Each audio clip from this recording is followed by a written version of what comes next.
18 cm de haut, 27 cm de long au niveau de la fermeture à glissière. Aujourd'hui, je vous propose un petit sac, une trousse de voyage ou une petite pochette avec des anses. Je voulais partager avec vous aujourd'hui une technique différente pour coudre la fermeture à glissière. Ici, nous avons une fermeture qui est encastrée. À l'intérieur de cette trousse de voyage, la lumière n'est pas très bonne, mais il y a une grande poche traversante et de l'autre côté, une poche plaquée et doublée. Une grande pochette bimatière qui vous sera très utile. En suivant les mesures données dans la boîte de description, en dessous de cette vidéo, découpez les pièces qui formeront les deux panneaux extérieurs de cette pochette. D'emblée, vous ferez les petites anses. Regardez en dessous de la vidéo et vous trouverez un lien vers le tuto qui précède celui-ci. Je vous montre comment faire ces anses. La méthode est exactement la même. Seule différence, la longueur. Celles-ci font 30 cm de long. Je vais maintenant faire la surpiqûre à 2 mm de chaque bord, longueur de point 3.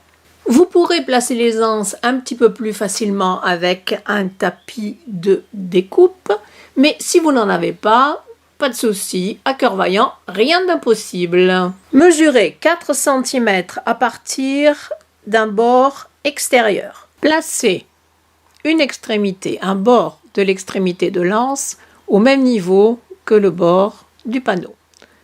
Ensuite, sur 3 cm, placez le bord extérieur en diagonale, c'est-à-dire que ce côté-là va dépasser de 1 cm. Je vous montre ici l'autre côté, 4 cm, et vous voyez que là nous allons faire la même chose, mais en miroir, c'est-à-dire que c'est ce côté qui va dépasser de 1 cm. Maintenant, faufilez à l'intérieur de la marge de couture à 2 ou 3 mm du bord, longueur de point 4-5. Vous obtenez ceci. Nous allons maintenant coudre le panneau zippé. Coupez les 4 petites bandes dans la doublure, plus 2 bandes légèrement plus petites dans du thermocollant. Ici, j'ai utilisé de la Vliseline H630 et vous repasserez ces 2 bandes de thermocollant au dos de 2 bandes de doublure. Pliez chaque bande en 2 et coupez une petite encoche pour marquer le milieu. Regardez mon tuto technique, le lien est dans la boîte de description, sur la méthode pour rallonger une fermeture. Après avoir rallongé la fermeture à glissière, n'oubliez pas de couper l'excès ici de fermeture. Il faut au moins 2 cm sans fermeture à chaque extrémité pour faciliter la couture tout à l'heure. Ensuite, vous allez superposer les 2 rajouts, plier en 2 et couper une petite encoche ici pour marquer le milieu.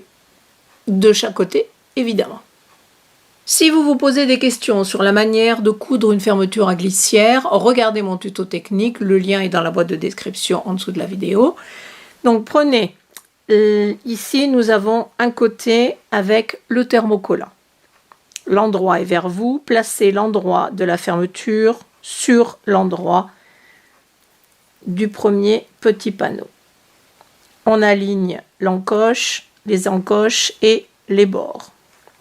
Prenez maintenant une partie simple de doublure, superposez le haut, encoche et bord. Placez des pinces tout le long, vérifiez bien que les 3 couches soient au même niveau et vous ferez une piqûre en utilisant le pied de biche spécial fermeture à glissière tout le long. Longueur de point 2,5. Nous allons maintenant nous occuper de l'autre bord de la fermeture à glissière. Ici, nous avons le petit panneau avec le thermocollant. Ici, la doublure toute seule. Voici ce que nous venons de coudre. On ouvre, on tient par la fermeture à glissière. Essayez d'aplatir un petit peu ces 2 côtés. Vous allez placer maintenant endroit contre endroit, ici. Cette encoche sur celle-ci. Alignez bien les bords. Et l'encoche. Maintenant, autour de la partie doublure. Endroit contre l'endroit. De l'autre côté de la doublure. On aligne tout. On remet les petites pinces et on refait la piqûre. Ouvrez ce que vous venez de coudre encore une fois. Placez de chaque côté de la fermeture à glissière un morceau avec le thermocollant, un morceau sans rien. Écartez bien les tissus de la fermeture et de chaque côté maintenant, à 5 mm du bord, vous allez faire une surpiqûre longueur de point 3. Voici le résultat. Maintenant, de chaque côté, égalisez les extrémités. Cousons maintenant la base en simili sur la partie jacquard. Placez endroit contre endroit. Alignez bien les bords. Placez quelques pinces et faites une piqûre tout le long à 1 cm du bord, longueur de point 2,5. La partie en simili restera bien droite. Vous allez donc replier le tissu jacquard sur lui-même et vous ferez une surpiqûre à 5 mm du bord, longueur de point 3. Utilisez un des côtés comme gabarit.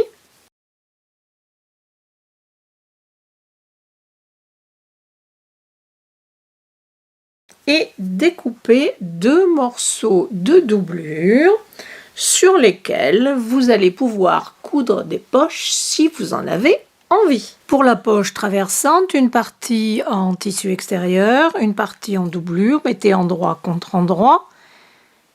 Vous vous contenterez de faire 2 piqûres, une sur le bord supérieur, une bord inférieur. À 1 cm du bord, longueur de point 2,5. Retournez maintenant ce tube sur l'endroit et donnez un bon coup de fer après avoir bien fait ressortir les coutures. Faites une surpiqûre à 5 mm du bord, longueur de point 3, pour délimiter le bord supérieur de la poche. J'ai placé la poche à 8 cm à partir du bord supérieur de la doublure. Ici, dans la marge de couture, à 2 mm du bord, faites une faufilure, longueur de point 4,5 pour bien tenir la poche en place. En ce qui concerne la base de la poche, faites une piqûre à 2 mm du bord, longueur de point 2,5 ou 3, refaufilez ici. Ensuite, vous pourrez diviser la poche en autant de parties que vous le désirez. La poche plaquée doublée se trouve elle aussi à 8 cm à partir du haut. J'ai divisé 1/3, 2/3.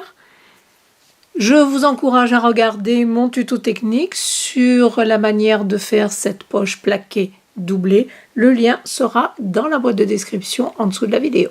Passons à l'assemblage du sac.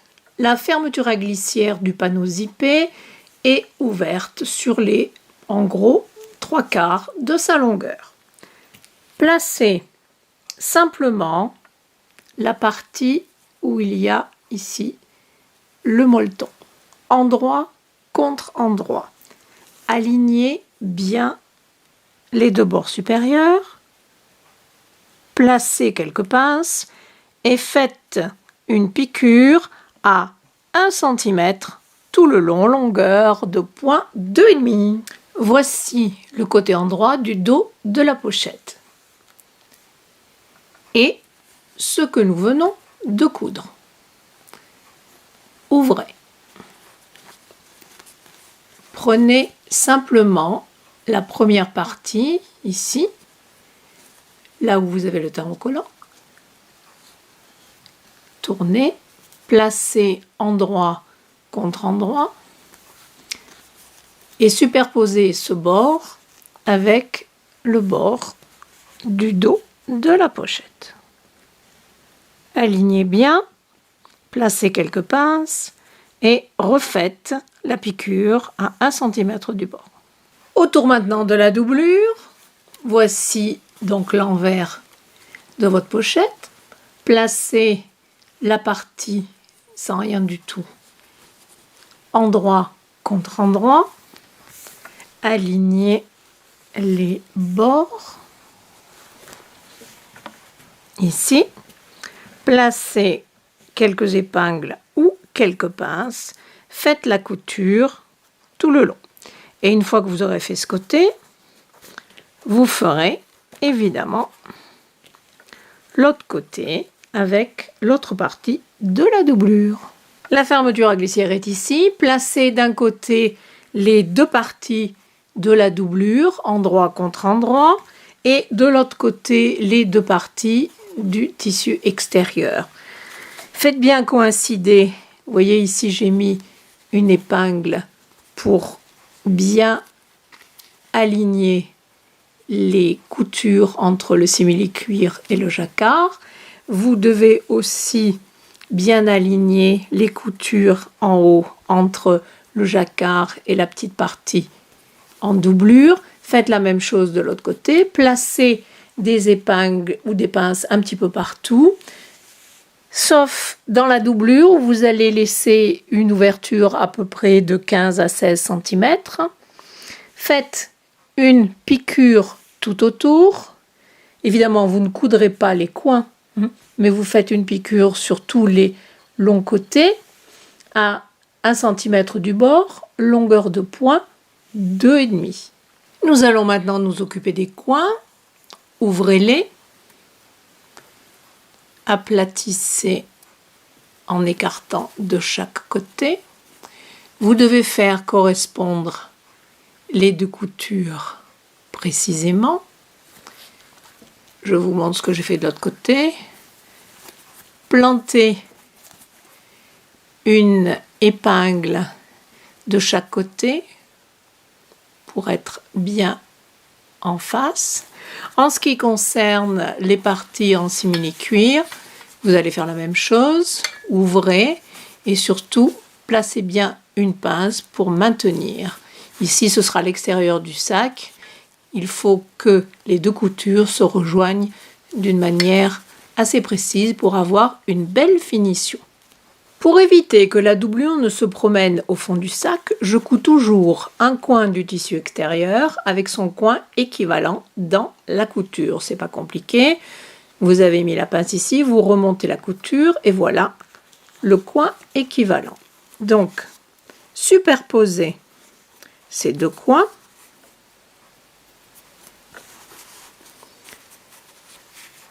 Correctement. Placez quelques pinces. Vous ferez une piqûre à 1 cm du bord pour bien tenir les deux coins ensemble. Après avoir enlevé pinces et épingles, nous pouvons maintenant retourner la pochette sur l'endroit par l'ouverture. Pour fermer l'ouverture, rien de plus facile, tirez de chaque côté ici de la couture. Les deux bords se rapprochent naturellement. Placez quelques épingles pour tenir les deux bords ensemble. Ensuite, faites un point à la main qui s'appelle le point d'échelle. J'ai fait un tuto sur ce point qui est très facile à faire. Le tuto est détaillé mais court. Et voilà le résultat, une couture nette et surtout bien plate. Poussez la doublure à l'intérieur. Mettez la pochette sur l'endroit et faites bien ressortir tous les coins. Pour finir la pochette, nous devons maintenant faire la surpiqûre ici tout autour du sac, mais nous devons évidemment encastrer la fermeture vers l'intérieur du sac. Donc, poussez bien ici, prenez bien la doublure ici dans le pli. Mettez des pinces tout autour. Pour voir la surpiqûre, j'en conviens, ce n'est pas idéal. Vous la ferez à 1/2 cm du bord. J'ai mis ici longueur de point 3,5 parce que mes tissus sont quand même assez épais. Et en fait, j'ai placé la pochette ainsi sous le pied de biche de ce côté.